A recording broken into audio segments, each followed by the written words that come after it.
Shalom, one stuff. So, by giving no praise to Yahweh, Hashem, Yahshua, Hashem, Kakadash, double honors to the apostles of great millstone, and honors to brothers doing the work of the Most High in truth and in sincerity.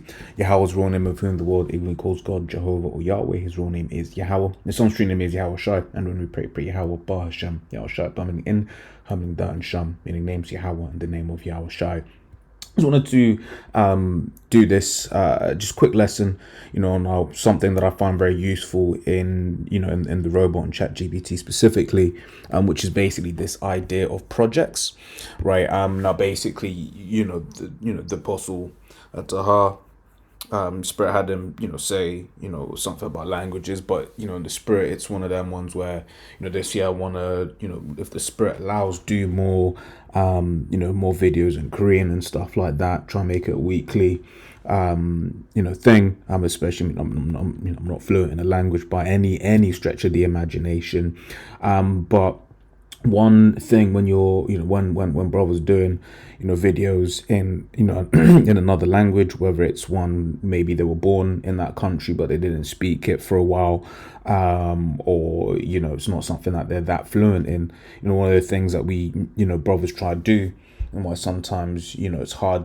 putting those lessons together, is just this idea of there's a lot of like vetting of different translations in another language, and especially in the same way if you was to give someone the King James, whereas like they're Swedish or something, right? They may struggle with some of the wording even if they could speak English, right? Because it's words that you're not particularly familiar with, etc., etc., etc. There's a lot of vetting, there's a lot of prep and processing that that goes into it, right? So but now with the advent of these tools, right, what we can do is we can basically make make life easier for ourselves, if you will, right?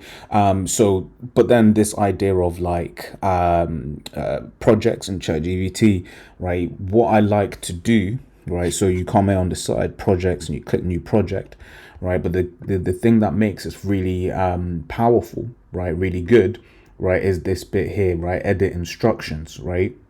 So you see project settings, you click edit instructions, right? But basically in this, you can basically put in a whole load of notes so that basically you can just chuck in new chats, and it's remembering what the general context is, right? And it just means that the next time you don't have to remember what especially if you're doing something repetitive, right? You don't have to remember exactly what you typed in, because the truth of the matter is these robots are actually very sensitive to what you ask them, right?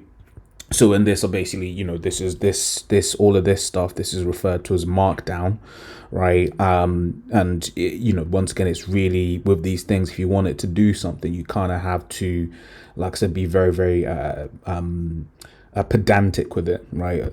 So it says, for instance, right, I got here, right, and I'll paste this in the description, Lord's will I remember, and you can copy it. For any brothers that is into the languages, want to get back into doing them language vids and stuff.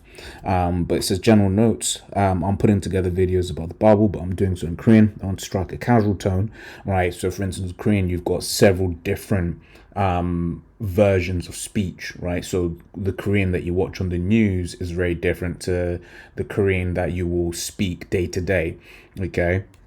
Very different, maybe a stronger, but there are certain words and certain endings, etc., right? But still be respectful and sounding natural. You will assist me in translating English sentences in this manner, right? Then I said next point, like about verses specifically, right? It says I may sometimes paste a Bible verse in English. When I do this, respond with a full Korean verse and break down each Korean word, phrase, and then in English, right? Because the first time I ran it, right, it was basically just giving it all translated in Korean. It's like, well, I don't whatever, what have you, right, from the verses, so that I can get a better understanding of them. Further to this, right, if the word used in the verse is somewhat archaic, suggests a similar, more modern phrasing, right? As an example, once again, I gave the example of, if you give a non-English native the KJV, there are going to be a lot of words that they're not going to be used to, right, or aware of, right? And there's also, as I'm still learning the language, etc., just the ability to improve my speaking and vocabulary in the same process, right? The way to say things in a more modern phrasing is very beneficial too, right? And then this is it, right? So this is a response format, right? And if you learn about markdown and this, that, and the other, your prompts do get a lot better. Once again, you do have to be very, very pedantic with how, if you want, a very set output, you have to sometimes be very pedantic in what you're asking the robot to do, right? So it says, so then I've basically given an example. I was like, more markdown in here. So these backticks, 3 backticks is going into like code basically.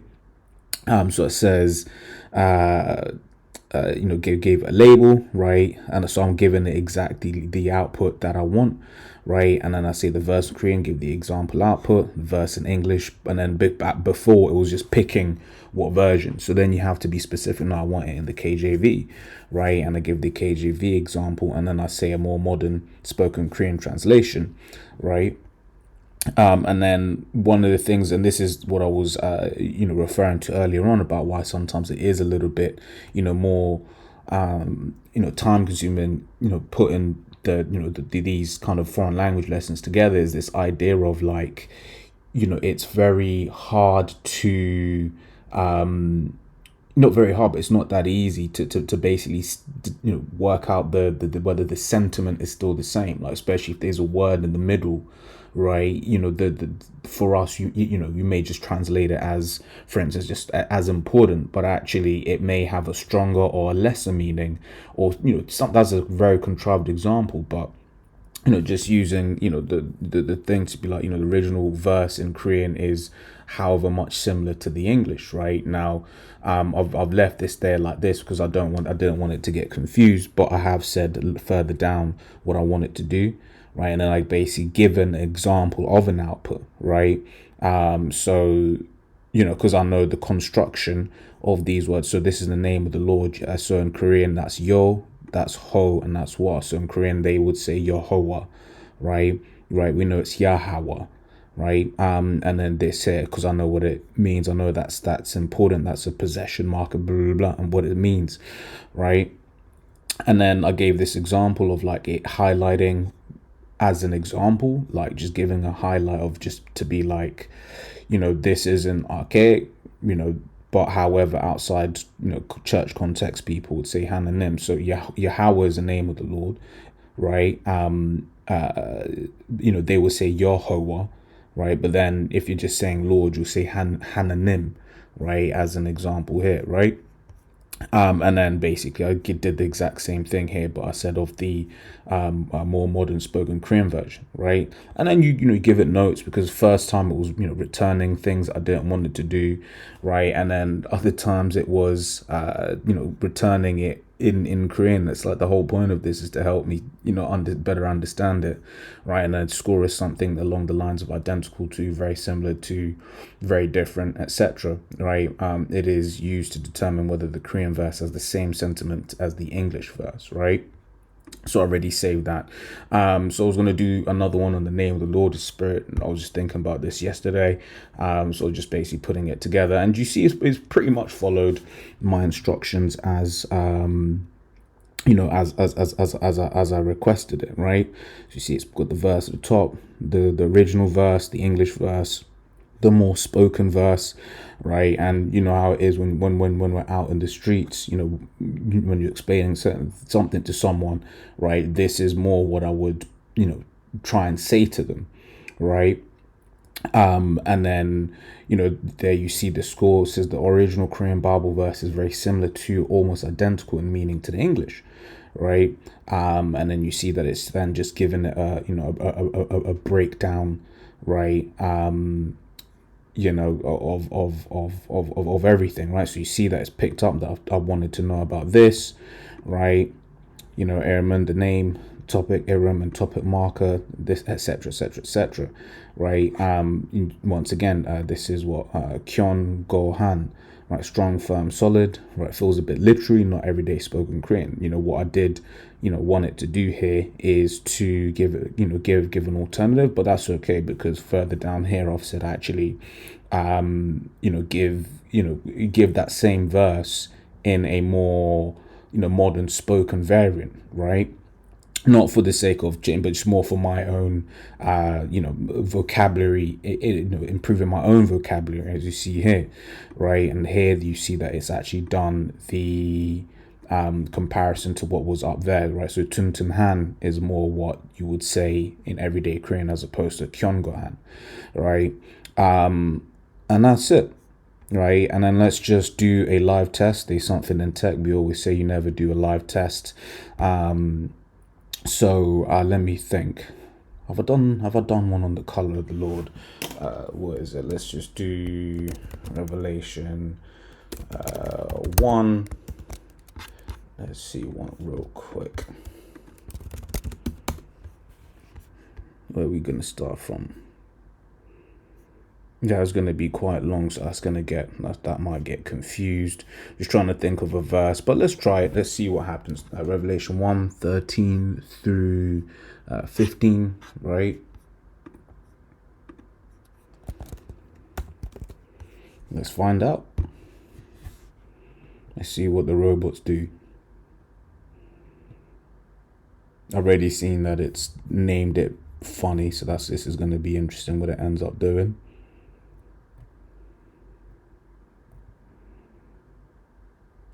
So far so good. To see it's got the score again.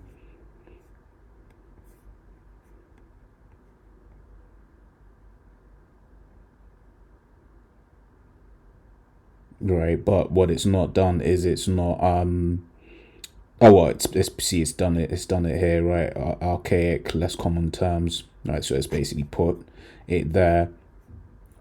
And stuff like that, right? So for the most part, these things, pretty similar in its output, and when you're seeing that it's basically doing, starts doing something that you're not really keen on, you go back, you go into the edit instructions, and you make it, even more. So in the notes, I will say, when I ask for stuff, ensure that you always return a breakdown for the original verse and a breakdown for the, what did I say? Modern,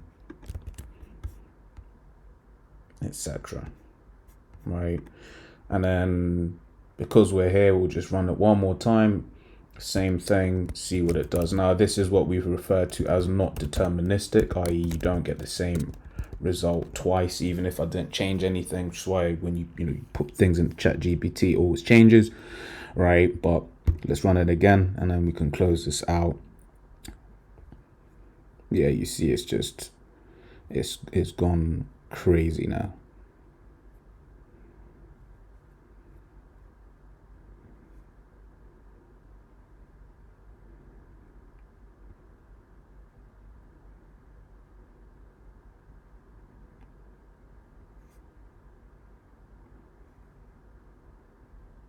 Yeah, so as you see here, it's kind of done it. It's still missed the highlighting whether something is not quite right, but as you see here, it did make sure that I got a breakdown of the more of the more modern version, if you will, right? So once again, just wanted to share that, just making use of the projects in ChatGPT for certain things. As always, Lord, would I was edifying. Till next time we say shalom.